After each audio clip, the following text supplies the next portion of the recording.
Hey guys, this is Chris Gomez. I'm here with Sakani, and you're watching episode 100 of Pulling Around Show. Today we're here interviewing Oklahoma's own Joe Rodriguez. Some of you know him as Joe Rod. Some know him as Mexican Joe. Now we know him as Clovis Joe. And also we're here. We got Mark Dimmick with us. They're good friends, and I know they got a bunch of stories to tell. Joe, I'm going to start off like I do with everybody. What got you started playing pool? I don't know. I was just walking by there with some friends, and there was a building there that you couldn't go in. Had a big sign there that said, "No dogs or women allowed." So I told my buddies, "But we're in, man. We're not fucking either one of them." And got to looking through windows and shit. And by the time I left there, I figured I could beat about half of them. So I never hit a ball in my life, but I thought I could win. No dogs or women? Huh? No dogs or women. That's a natural. I got that sign in the garage somewhere. It's a true story. So when did you realize that that's basically what you wanted to do? What you want to do for a living? Well, I worked most of my life, but I made extra money because I didn't. When my old man died, my dad died. We were poor, dirt poor, and my mom did a lot of ironing for people, Santa Fe Railroad, and people that worked around there. And when I started getting tired of watching the works of art, and I figured out by that time I was playing, and I figured out I could make some money playing pool and hustling for these guys on the side. Being they call a bag boy. Then you get X amount of dollars for fucking picking up debts. Either you won or you lost. So you get the, if you had the winnings with you, and you got a guy walking with you. If you had to go pay off, you were on your own. So that's how I learned how to make money, and that was one of them. Is playing pool. So, at what age did you start playing pool? I started playing pool when I was like about 11. I got pretty good when I was like 15. And I learned from all those guys in Albuquerque how to pick your opponents, They showed you how to win. And nobody knew how to lose. Jimmy Moore and them, they didn't have no reason to lose. You come around there, you lose your money, period. Or don't come around there. And that's how I was grown up, And I was grown up around the pool room there. It had whores, it had fucking gamblers, and then everyone you could want, it was all in that one 2-story building. And that's how I grew up. Trying to make $1. So that was in Albuquerque. Yeah. Yeah, right off Lomas. So whenever you moved, when did you move to Clovis? Clovis when I was like, I don't know, 17 or 18. My older brother passed, and I never really paid attention to Clovis. They just dropped off money in Clovis. And then I figured out that was a pretty good spot. I was getting a little smarter. And I said, well, fuck, there's an air base here. Santa Fe Railroad's here. That milk company that made Walden's milk was there. There were like 3 big old fucking places, that there was money. And I always wondered why they had all these $5 pool players running around there. Well, they never had to work. They just come up and win their $50 and go home. Well, I joined the club. And then when I got where I could beat all them, pool players are funny. When the money's getting split up pretty good, everybody's happy. But when somebody starts dominating like I was, they wanted anything that happened wrong that was wrong, he did. He stole that fucking money. He didn't steal no fucking money, And that one man always had going for me. I never stole nothing. I won money, but I never did steal it. I learned from my dad, boy, you get ass whooping stealing that money. As long as you throw out a pretty good product, you're good. And my old man showed me, stuff, on the side, like selling fruit and working on cars and this and that, but can't do that no more. But, I learned a lot of things. Do you remember your first pool kid? No. No. Back in Albuquerque, they had a wall full of Willie Hoppies Titleists, and you pick one out, and then they tag it just like them tags right there. They tag it. That was your stick. You didn't buy it. That was your stick, and nobody got to use it. And there was hundreds of them in there. Ain't no telling how many Titleist cues were in there that they threw away. Because Jimmy Moore got them for free, so he'd give them to his customers. And there was the ones with the joint, the Willie Hoppies, were upstairs where all the gamblers were. People like us that didn't have no money, we got to use the house keys. But if you had money and a reputation, you go up there and play with the Willie Hoppie breakdowns. Same difference up there. It was just. So what was the relationship with you and Cowboy Jimmy Moore? I was like his kid. I was the only one that ever got to do brown bagging before he was 21. Never drank.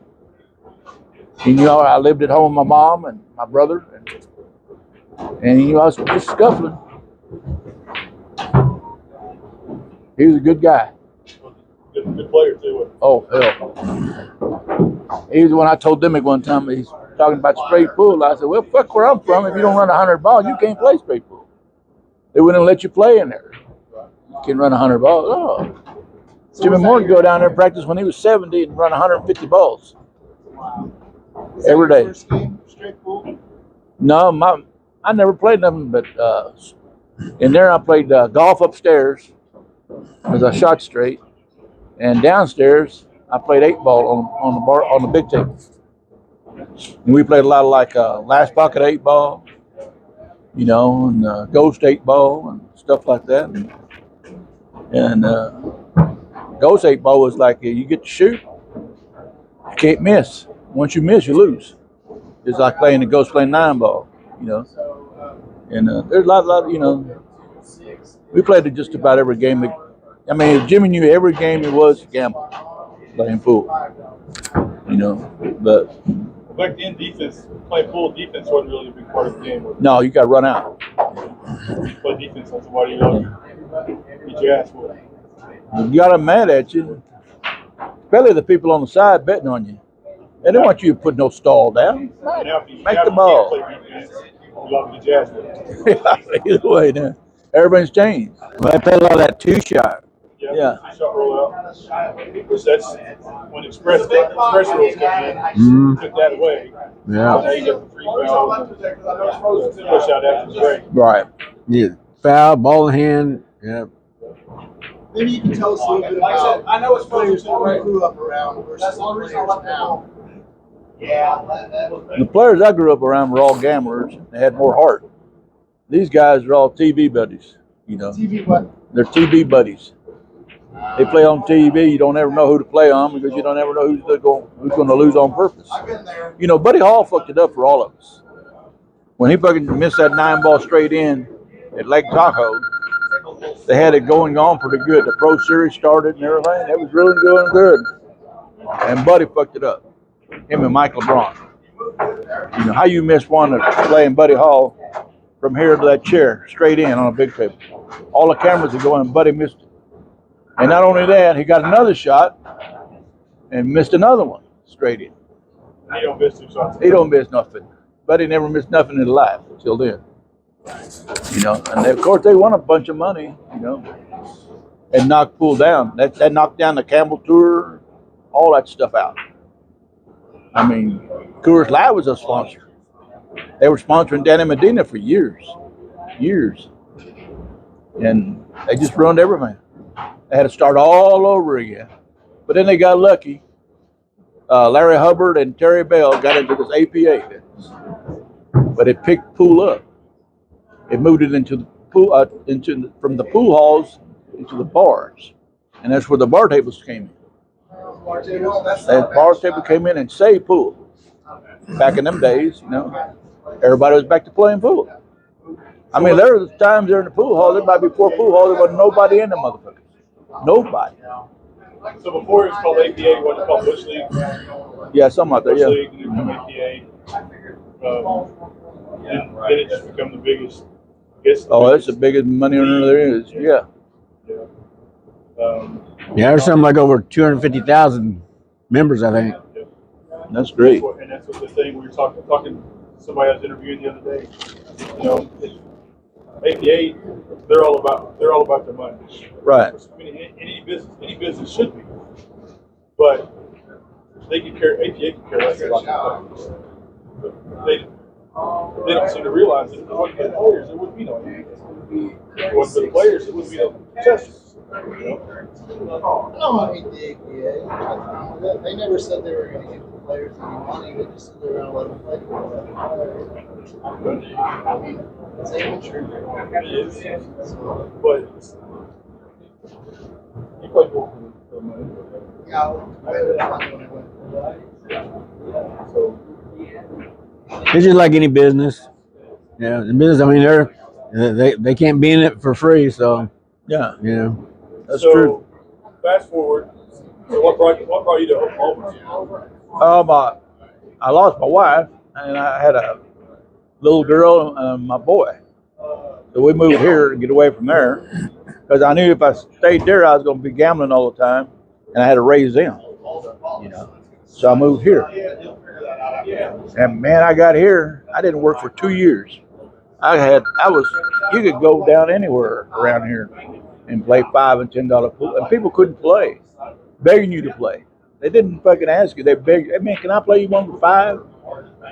You know, and back home you had to fight for a $5 game. Over here they be wanting to. And I didn't work for 2 years, and then I just started getting into the bar business a little bit here and there, and then ran into a guy named Mike Gill, on AJ Gill. I worked for him for about a month over there at that place, and then he said, open a pool hall. I bought a pool hall on 10th Street. You want to be my bartender? I said, where's that? He goes, it's called Aces. And there's an old man that works in there for me named Walter. You go in there, he'll show you the ropes. You'll be a bartender by the afternoon. I didn't know nothing about bartending or nothing. He just gave me some keys and said, this is this is that, and you're in. And that's how I started in the bar business. that was about '89, wasn't it? Something like that, yeah.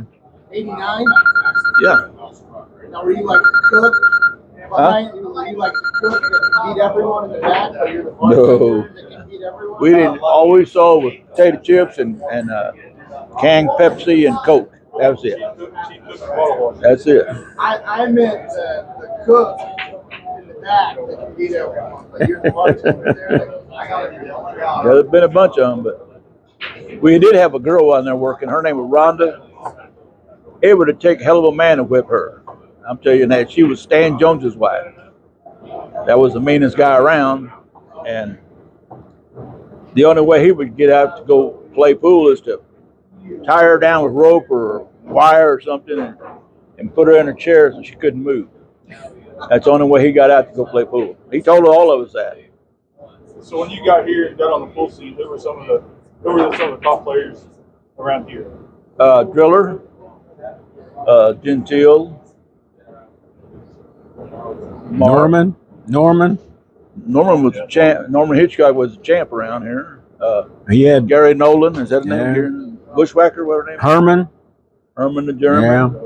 Yeah, Is James playing? No, Yet? he, had Pittsburgh Mike over South May. yeah. And Tall Tony, or what was it? That one-eye Tony. What about Eddie Carter? It is a good player. He just talked too much. I never did think he was a pool player. He'd tell you the whole story. Him and Doug Heatherton had the same problem. They always had a reason to lose, and they always told you the same fucking stories. And if you didn't listen, they'd follow you around till you listened to them. Was John Guffey still playing then, or did he quit? I just heard about him. I never did see him play till later on. So, how'd you meet this young man? Yeah, Over at, I met him over there at what was that place off I-35 where you bought that Mucci? It was tough. Trying to think. Hudson's? No, there was the pool hall right before Norman. Oh, Starbucks. That's where I met him. You were playing somebody in Starbucks. there. Yeah, Link Penley had that place, and he actually developed world foosball Players I think his son and and what was it Tommy Atkins? I think the world champion foosball players. Yeah. But anyway, Link got that all together, and he had that Starbucks. And that used to be one of the places all us younger guys would go. I mean, the older guys, they'd be going like South May at True Loves. Yeah. You know, Norman and Herman and all the old-time players, and they had cards in the back room, or dominoes, and Pittsburgh Mike. He played in there. It's kind of where I went when I was 21 and first time. But the younger guys, Starbucks is one of the beginning places over there. Lots of younger guys go in. How old were you, Mark, when you met Joe Rod? Oh, gosh, 89. What is that? I don't know. I lost count a long time ago. 35 years ago. Yeah, so I'm 68 now. We've been running around together for about 30, a little over 30 years, brother. Best friend I ever had.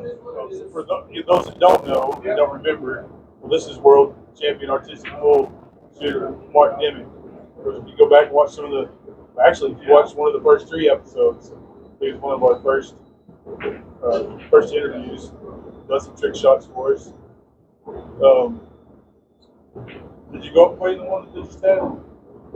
What was that? Did you go play in the one that they just? Oh, the World Championship? Yeah. No, they just had the World Championship in Michigan, and I think they had a pretty good group of guys. I don't know if they had 18 or something like that, but they were from all over the world. I mean, they had some guys from, I think it was Korea or Taiwan, and then they had one guy from Argentina, and he was a friend of Sebastian Jamali, and Jamali won it when we had our tournament in China a few years back. But then they had players from around the United States, and Florian, he's from France, and then or lives here now. You know, he's a resident now, but he also had another player from France was there, and it was a pretty good group. Had quite a few international players, one from Africa, South Africa, Wayne Parker, but Florian ended up winning it strong. He shot strong. He didn't miss too many shots. I watched it. So how much trouble have y'all two gotten in together? I want to hear all of it. Tried to stay out of trouble. No comment. Remember those stories with I've been wondering out of other states. You never know I about want to hear about the not so perfect girl. You had the scar on her. Right? I remember that one. Well, we used to go out in leagues almost every year for, 10, 12 years. And we'd have pretty good teams here. We'd have, Plays higher than anybody else. we had Joe Rod, me, and we'd always have a mix-up of different players over the years. I mean, we've had players like Toby and Diamond Dave on there, and Jack Snavely was always like the coach. And Jack was real good. I mean, you see somebody play defense in 8-ball, they'd say, "Oh, Jack Snavely, yeah." And Snavely pool. but we'd go out there and play year after year. We had, let's see, Jack could get to where he would like to go out some of the titty bars, and Jack he'd come up to us first time, and he had like this big stack of ones. I mean, it was like this. And Joe's over here, and I'm over here. Jack's here, and he cuts it like a deck of cards, and he goes, "Here you go." And we're sitting there, and We had a space force. I got to tight with my money. I wasn't throwing all my money at the woman out there, the girl that's out there, and Jack, he wouldn't be impressive. Jack could take that whole stack. I mean, he had stacks in his pocket. He'd take that whole stack. She'd come around next to him. He'd just take that just like a baseball, just smack. The dollar bills fly all over the place. But Joe, I was sitting there, we were watching the girls and stuff and being entertained. And what was it, Joe? What did I say? I mean, I seen that one girl on her. No, I said that girl right there is perfect. I ain't never seen nobody that perfect in my life like that girl. And you go, well, I don't know, but she's not perfect. I said, what the fuck's wrong with you, man? Look at her. You go, she's got a scar on the back of her ankle. Other than that, she's all right. But I never laughed so much in my life. I said, it's just like being good knife or something, man. I just couldn't believe it. Yeah, tell like it is, man. Attention to detail. She was not the perfect one as far as Mark was concerned. Keep looking. Jack was a pretty good guy, though. Yeah, he was something else. We had quite a few teams go out there and did really well. I remember one year had that we went out there and had a pretty conservative team. Good. Our deal was you had to be real good camaraderie. You know, we all had to get together and mesh. And actually, that's the way it is anytime you're on a team. We don't give a Scotch doubles or 5-man team, 8-man team, or whatever. And we've been on some, but they didn't mesh, and you could really tell. And they had this stacked team one year. They come here, and Oklahoma did pretty good on teams at the BCA. And they had Randy Estes, Caleb Moore, James Walden. Was Charlie Bryant on that team? Charlie Bryant. Who else was on there? I mean, that was a stacked team. I mean, that was and we got there, and we were fortunate enough. We actually beat them and played them, and we ended up winning against them. But yeah, well, they say you had too many Chiefs and not enough Indians. Yeah, that's a perfect example. Well, how about some road players? Well, no. Road players still existed, coming through town and running into YouTube. We beat a bunch of them. Their players come through. A lot younger, but Vikings, Aces. 20-hour sessions. Back at fucking Aces, we used to play on Friday night and quit Sunday afternoon. It would about what, twice a month. And we left there because the cops were coming around. We used to do that same thing over at 44 from South May. Gary Bright let us play all weekend. And after a while, that Southside police said, "Nah, man, we can't keep this going. God damn, you guys are never going home." And found out later on in life that the wives were complaining. That's what stopped that down there, you know. So at Aces, we didn't have no problem. I mean, we just played and played and played. Even we had a couple of cops who could go down there and play. You know, they didn't care. But so after Aces, where was your next spot? We went to. I started running. What's that place called? TP's. West City? Yeah, I ran that for about 4 years for Old Chester, and made pretty good money there. It was a pretty good place. They didn't have nowhere to go. You know, on that side of town, it was, you know, them girls that on the weekends, them kids that come in there and just dressed to the T's. I mean, you wouldn't believe they could afford them kind of clothes. But that's the only place in the world they could afford to go to. You know what I mean? It's back in the day where it was 50-cent pool tables and Cokes for $1.25 and refills for free all night long. So we got them all in there, all them kids, and you know, as the first place, we had what they call it a Scotch doubles tournament for a guy that broke his hips. We had 164 teams. I never heard nobody have teams like that. And ran it all in one fucking day. I mean, the whole deal was there all day long. I know I cooked every fucking burger in there. And we could run it for some guy that broke his back, Roger something. I can't remember his name now, but his wife was working for, what was that, IPPA, the one that Don Owens had? Oh, yeah. That girl was working for Don. And that's how they got it going. And said, I'll run this by myself. 164 team. I said, well, just get your ass back there, old timer, and see what happens. Lasted 10 minutes. Hurt his back. He said, oh, well, he looked at all them people and made your back hurt. I see right there. Mark, how has your pool game changed from being around Joe Rod? Oh, they just developed just like normal. We, take that back. Over the years, we got playing and we go out and travel around, and I'm pretty particular who I travel with, you know. Joe probably is too, but we get along pretty good. I remember one, I guess my weakest point growing up and was always the matching up, you know. Yeah, you're not much of a hustler. Yeah, it was just matching up with somebody, and you know, and I early on, I mean, everybody, all the players go through different phases, you know, whether it's gambling, you limit a high amount was 50 cents or $1 when you're 15, and you know, and you get bet any more than that, and then you couldn't hit the end rail, you know, and people are still like that, you know. $5 might be their limit, or $20 might be their limit. But matching up was always my difficulty. When Joe and I got together, we started traveling around. Well, Joe would, I remember one time we was out in Vegas, and he was always matching up, or he was like the partner that you needed to, because when you're playing, you just think, well, I just need to play better. you know, or I just need to try harder, you know, or so you're just giving it your 100%, you know, you don't look at anything else.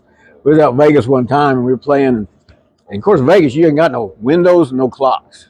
So you're sitting there playing. We're matched up as one guy. We're playing $500 sets back in the back room in the ballroom, away from the league play and stuff. And I get up 500, and that guy come back and win. I get up 500 a set, and he come up and win the next set.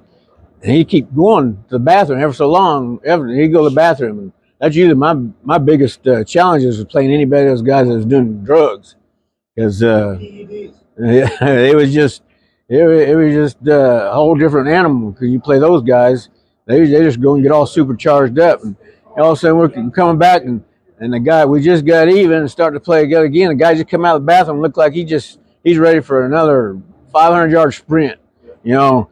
And Joe goes, look at me, and he goes, hey man, we're done, you know. And that's what Joe would do. He goes, we're done, it's finished, you know. And I know. I said, They look at me and I got the money. And he'd look at me and goes, man. Yeah. He'd look at me and he goes, man, we're gonna lay up the room, lay there for a while. Come back and that guy sitting down there just shaking, wanting to play somebody. You know, he was playing Mark even. He wanted to give Mark weight. I mean, huge weight just to get him to play. Yeah, Joe would look at me and he goes, man, you're pale. I'm not oblivious to it. I'm just trying everything in. And then next thing we realized we played all night into the morning, and it was like 8:30 in the morning or something like that. Yeah, you know, and I don't do anything, you know, as far as enhancing chemicals or anything like that. Granola bars. Yeah, I got that stuff. But it's all legal. It's all legal. But the only thing he's got is Tums. Those sessions like that they don't take many of those to make you feel your age.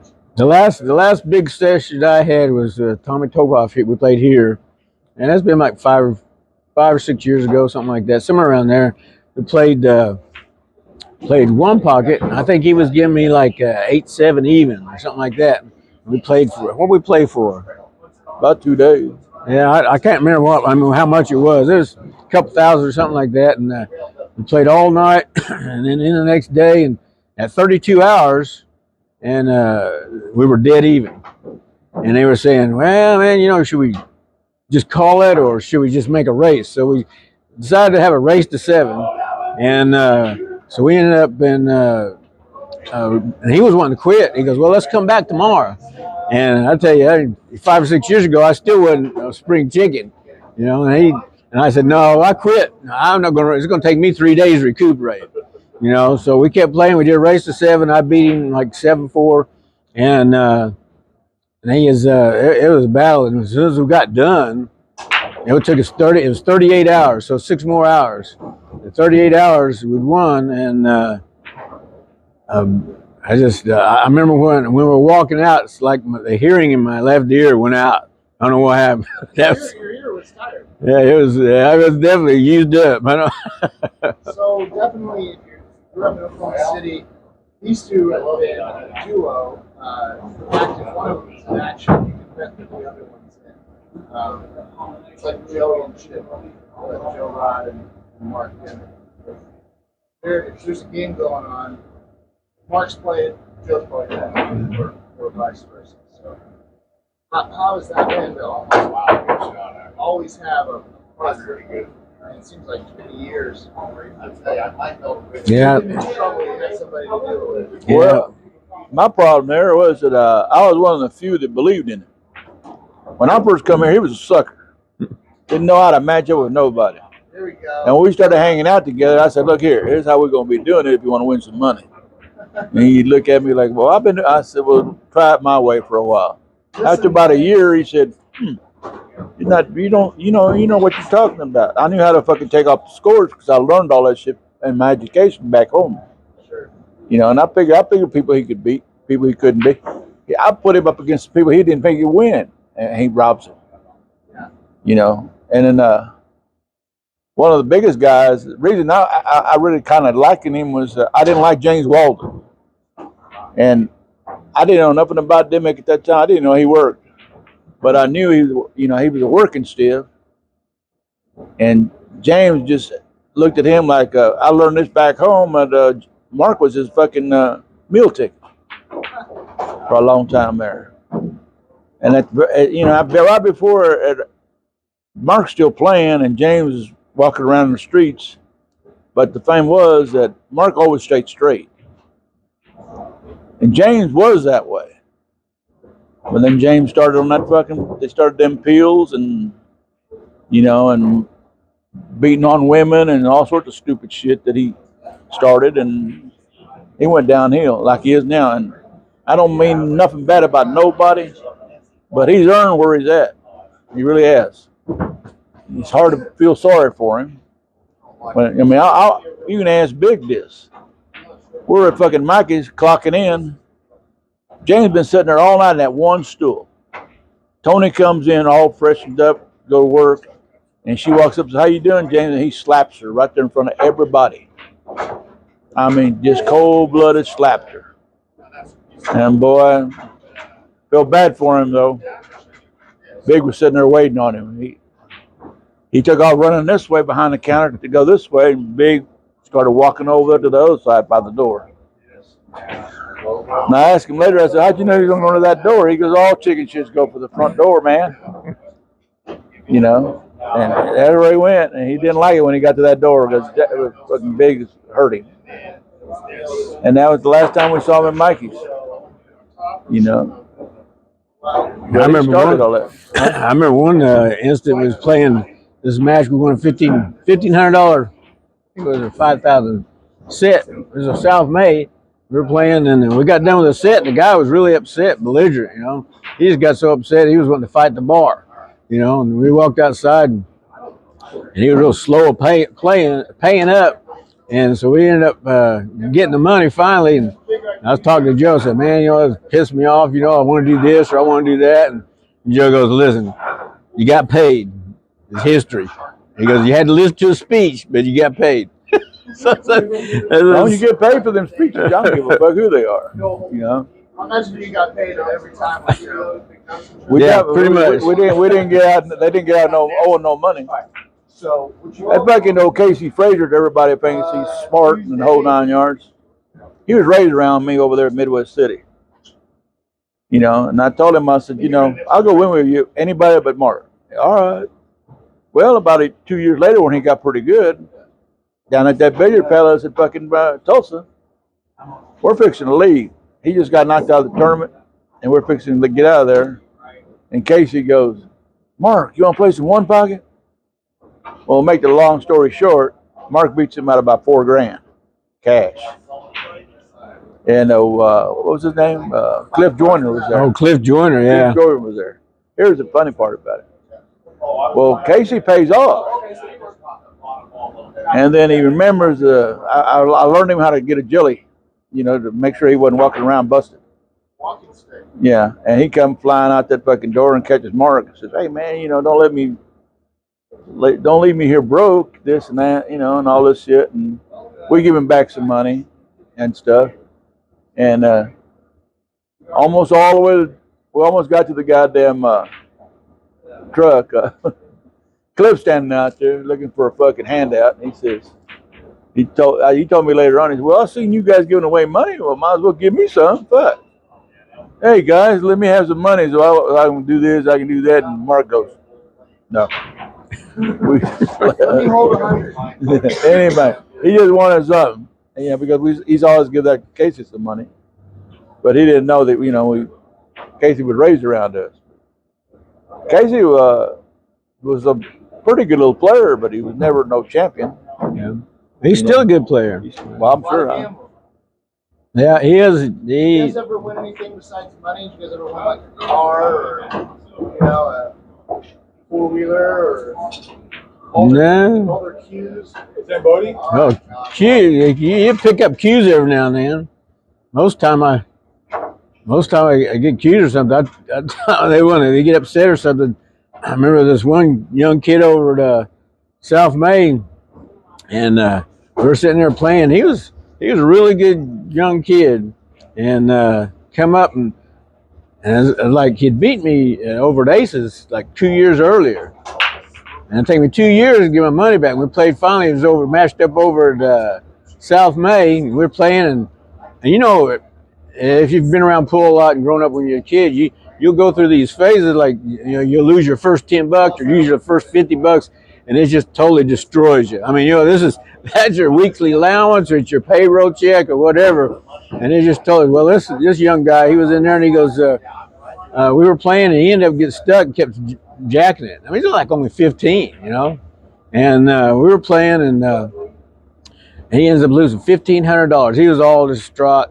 Takes and throws a stick in trash. I go, no. Look, you know, I told him, here, you're gonna need this to win the money so you can pay me back. I told him, keep his stick. You know, and then his sister or mom comes in while he's walking out. Oh, she just goes off the air. I mean, she was just like, and I'm just like, hey, you know, back off. You know, and she was just going up and down and just like thought she was protecting him or something. Her child. Yeah, or something like that. She don't realize. I mean, I think he won like 5,000 down in Texas the week before. I mean, he was a good player. And anyway, she come in and I was trying to get out the door. She was there standing, you know, like she wanted to challenge me or something. I'm like, hey, man, get out of my way. Get out of my face. You got to send the mom in to get the money back. But, Oh yeah, they bring out a lot of things. We ended up getting paid later. You know, I didn't take a stick, but it took a while. So what was the worst predicament y'all been in together? I was smart enough never let us get that far. I knew when to go. I remember when I was 19, and I just running around the bars like in Dale City and stuff, some of the Oklahoma City, and I was sneaking into the clubs and bars, and I had this friend that I grew up with and high school with and stuff. He was about a year or two younger than me, and he ended up, I don't know what happened to him. He ended up like turning a bad leaf, you know. He took and started owing money to all his friends and doing them wrong, and he'd play pool too. We both grew up together playing pool. There was a little cafe just about 2 blocks from my house, and we'd play every evening after school and twice as much on the weekend. That's where I got pretty good, just constantly playing. And it's good to have somebody that you spar with. That keeps you, even nowadays, you have somebody you can spar with to keep your game up. It keeps both of you trying. But and that's, you know, no matter what you're doing, if you're lifting weights or whatever, you got somebody, it's a little bit more commitment and you get focused on doing it. But anyway, he come up and he'd owe me like $50, I think it was. And I ran into him in this candlelight club over off South Robinson. And we were in there playing, and he was in the bar too. And it was like $50, you know, it was like, anyway, so we're leaving, and he's leaving, and I met him at his truck, and now he wasn't driving, so on the passenger side of the truck, he's up against the truck, and I go, man, you better. And his friend was coming around, and I go, you better give me my money or before he opens that door. Well, that turned out to be not the best idea, because he pulls this knife out, looked like one of them buck knives or Schrade knives, and it looked like it's this big, but anyway, good sized knife, flips it open, and he turns around, backs me up against, and got one of them mirrors right there on the side of the truck, so I can't go to my left, and he's standing there right in front of me, and he could stick me if he wanted to, you know. And I'm thinking, man, and so now it's like bringing a knife to a gunfight. I got hands, and he's got a knife, you know. So anyway, he's standing there and backed me up, and you know, we were arguing, and so I had taken lunge at his hand with a knife, and it goes through my hand over here, but I grab it with both hands and I wrestle away from him, and we scuffle around there for a while. And like I said, we were friends for a long time, you know, and so I kind of got through with that, got the knife from him, and you know, we scuffled around there for a while, and luckily, and then later on, after it's all over, and of course I never got no money. I just bled a little bit. And then, but anyway, it wasn't nothing serious. And I heard later on he started carrying a gun or something like that. And I was like 19 years old. I just called him up and I said, hey, you know, just forget that. But you know, we're done. You know, we're done. Because actually, if somebody's got a knife and they're that close to you, or actually if they're not even that close, if they want to cut you, they're going to cut you. So he probably really didn't want to cut me. You know, I mean, if you think about it, if you got a knife and you just want to cut somebody, you're probably going to cut them. So after then, I learned to know better. Yeah. But you see why he always had a bad chance of matching up. You know, to match up right. He'll fight a motherfucker with a knife barehanded. That's you're lucky I came around you. You'd be dead by like now. I say, that's before I knew better. I know better now. They was asking me about a Sam Bodie Q. I was about, I don't know, I just got married. Had a little girl. And I drove this, what you call him, a dice mechanic to a dice game. And Jimmy Moore gave me some money to back him. And we went. And he won. They shoot them dice off of he had a board. They put it up against the wall and shoot the dice off the board. But he would kneel down right there in front of everybody and I was taking all the bets and paying them off or you know, whatever. And he busted the whole joint. I mean, he busted everybody's joint. Won like 2 pool cues and all sorts of shit. Well, I mean, there wasn't a person had a fucking dime in their pocket when they left. I mean, he was taking bets like 10 cents. He wanted to make sure nobody had a quarter in that motherfucker. That way they wouldn't bother it. And then we get all this shit and we get on the way home we stop and we cut the money up and everything. I got Jimmy's part and everything. There was 2 pool cues in there.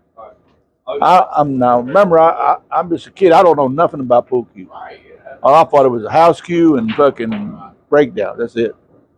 Well, one of them was a fucking Mutual, Josh West.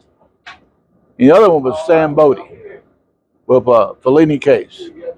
And he goes, "What do you want? You want the money or do you want the stick?" Well, you know, I just got married. Fuck, I got a kid. I got to take the money. And I didn't think nothing about it. Like I didn't lose no sleep over losing Sam Bodie till I found out later on they were worth $25,000. I didn't know nothing about that shit, you know, because we was all in the most expensive stick around there was like a guy out of California. What's his name? Tad.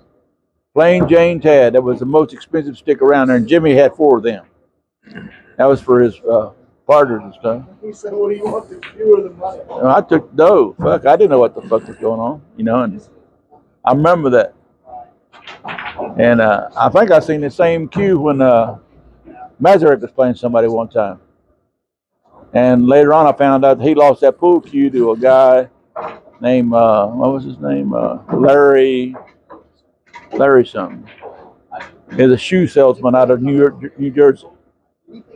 And he lost that cue to him. No, Sakani, Larry Sakani. He was a straight pool player. And with that stick, that motherfucker won all straight pool tournaments after that. He beat Mazarek, he beat Mike Siegel, Earl, and all those guys. He was a champion straight pool for a long time, gambling and tournaments. But I remember I had a pretty good idea that was the same cue. I knew it was the same case, but I wasn't real sure about the cue. You know, it was an alligator case, it's a Fellini case, and Gore made it. That's my first, deal with a pool cue. I didn't know what theirs were. Fuck. Well, now you know what cues are worth. Well, yeah, but I ain't ever gonna see that Sam Bodie no more. Buying and selling cues every week. Yeah. Every week right now, and Yeah, I got them right here. always. I having a special on Sean's if y'all want interested or not. How many Sean's do you think you have? Huh? How many Sean cues do you think you have? Over 100. And how many English? Probably about 20. You know, but when people start realizing, you know, like people like Mike that sell cues and stuff like that, they knock you out of deal. You know, they're selling cues for $200 when you were getting $400 or $500 for them.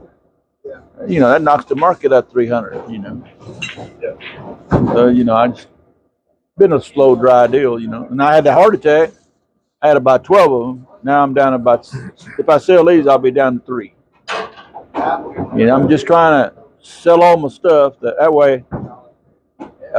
If I do pass away, my son and daughters got money to take care of me because they're not taking care of people back like they used to be.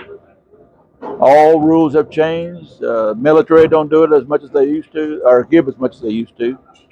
You know, and then that's the whole deal. I mean, when you get older, you might have to pay them to fucking die. I don't know. You know. So on that note, when you are gone, how do you want people to remember you? A nice man. I've never said no to nobody. I always fed all these people, and I didn't ask them.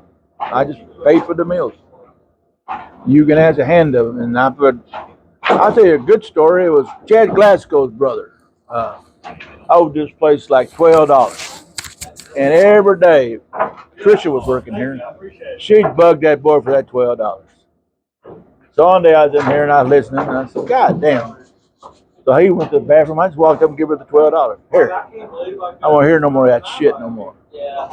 You know what he says when he comes back? Instead of thank you, well, I didn't ask you to pay my debt. I'm stiff for the $12 for interfering in his fucking deal. And I was trying to be nice. That's why I want to be known, that somebody was nice to people when they weren't supposed to be nice to them. You know. Some people just don't appreciate other people. Well, you know, he had a bad life in this joint. He got into some tussles with 2 or 3 people he shouldn't have got into with, you know. I couldn't help him with them guys. Those guys are pretty mean fellas. Well, you've always been good to me, looked out for me. I've even lived in the same house with you for a while in my younger days. Yeah. You would definitely be like a playing uncle. You're always looking out. You too, Mark. You're so quiet. Joe must be the first to tell you. He would be the first to tell you what he thinks. So, same question, Mark. All right. When your time is done, how do you want people to remember you? Oh, let's see. One thing, it's gonna be a long time before I'm gone. I got a year. I'm gonna be 110 before I go. So a lot of you people's gonna be gone. That's why I look at it. But General Motors is building flying cars. that's right. But Does Mark look like he's straight out of a cowboy movie? Stetson man, a Marlboro man, Marlboro man. He's the gentleman cowboy. I don't know, just I was nice to people and they never do anybody wrong. You know, just. I'll testify to that. I will say that you're one of the most loyal people I've ever seen in my life. I ever seen. And I've been around a bunch of people in my life. But you're one person if you tell me it's fucking raining outside and it's 100 degrees, everybody here saying you're lying, I believe you. Because you ain't never lied to me. You know? Yeah, that'd be something just to remember. You don't. You know, that's what I think. If I tell you it's 100% what I think. You know. That's what it is. It's got 35 years of friendship. Hey, I scared him straight when I had a heart attack. Straightened him right up. He lost weight and started getting back in shape. You know. Never know. But that caught us all by accident. I've never been sick in my life, and that happened. Well, what do you got, Chris? Yeah, I've done it. What you got? No, all my stories. We're all incriminating. No, we don't look anybody in trouble. Bill Rod, Mark, man, we appreciate y'all joining us again. Yeah. Guys, if y'all enjoy stuff like this, hit that subscribe button down below, give us a thumbs up, and let us know how we're doing. And hit that notification bell when you're alerted every time I upload new content. We'll see you next time on the Going Around Show. All right, buddy. Appreciate it. Sounds good.